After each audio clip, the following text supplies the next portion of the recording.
लेकिन प्रधानमंत्री आवास योजना के अंतर्गत हमारी कोशिश है, और आज मैं प्रधानमंत्री जी का संकल्प, मोदी है तो मुमकिन है, क्योंकि वो ही सोचते हैं और वो ही कहते हैं कोई गरीब कच्चे मकान में नहीं रहेगा, हर एक को पक्की छत चाहिए, हर एक को पक्का मकान चाहिए। शेतकरी का मकान भी बने, किसान का मकान भी बने, वो भी आगे बढ़े। बनना चाहिए कि नहीं बनना चाहिए? किसान भाइयों, 2.5 एकड़ तक की सिंचित जमीन और 5 एकड़ तक की असिंचित जमीन जिनके पास होगी, उनको भी किसानों को प्रधानमंत्री आवास योजना में जोड़ लिया जाएगा। तो ये जो नए मापदंड है, उनके अंतर्गत फिर से सर्वे होगा और 5 साल के अंदर, आज प्रधानमंत्री जी के संकल्प के कारण मैं कह सकता हूं, और इसलिए फैसला भी किया है, इसलिए नया सर्वे अब आपने शायद प्रारंभ करवा दिया होगा, नहीं तो अब होगा प्रारंभ, अभी होगा प्रारंभ। भारतीय जनता पार्टी की, एनडीए की और यहां महायुति की सरकार ये चमत्कार करेगी। और कई दीदियां तो लखपति बन गई।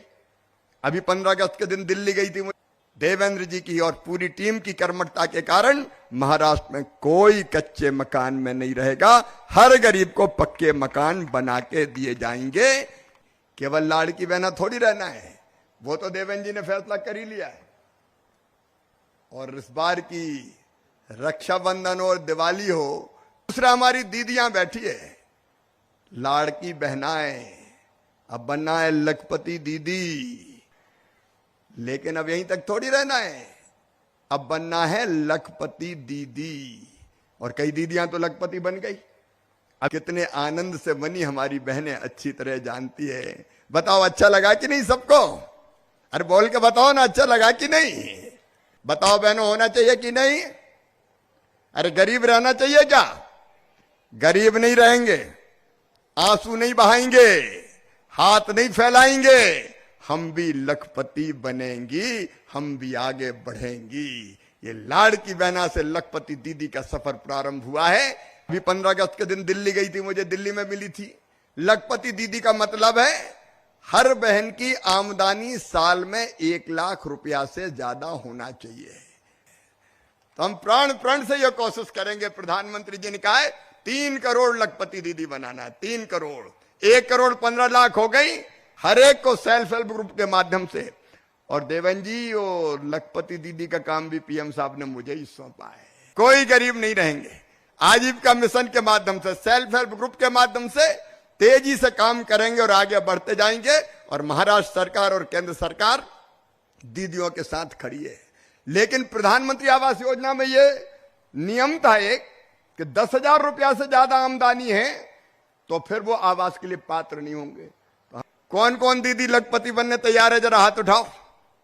सब दीदियां तैयार है। लेकिन अब तय कर लिया है कि 10,000 नहीं, 15,000 रुपया महीना तक भी जिनकी आमदनी होगी उनको भी प्रधानमंत्री आवास दिया जाएगा। हमने सोचा लखपति दीदी तो कट ही जाएंगी, और कई सोचेंगे कि मकान नहीं मिलेगा तो काहे को लखपति बनो।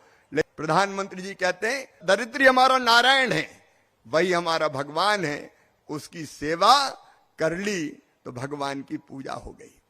प्रधानमंत्री जी का संकल्प है मेरे बहनों और भाइयों कि कोई गरीब बिना घर के ना रहे। हर एक गरीब के पास कच्चा नहीं, पक्का मकान होना चाहिए। चाहे हमारे एससी भाई बहनों, एसटी भाई बहनों या बाकी हमारे भाई बहनों, उनके मकान के लिए महाराष्ट्र सरकार भी अलग से प्रयत्न कर रही है और उसके लिए प्रधानमंत्री आवास योजना बनी है। मैं देवेंद्र जी आपको फिर बधाई इसलिए देता हूं कि प्रधानमंत्री आवास योजना के अलावा भी आपने समाज के हर वर्ग के अलग अलग गरीबों के मकान बनाने की अनेकों योजनाएं बनाई है। और इसलिए संकल्प अनेकों हैं गरीबी दूर करने के।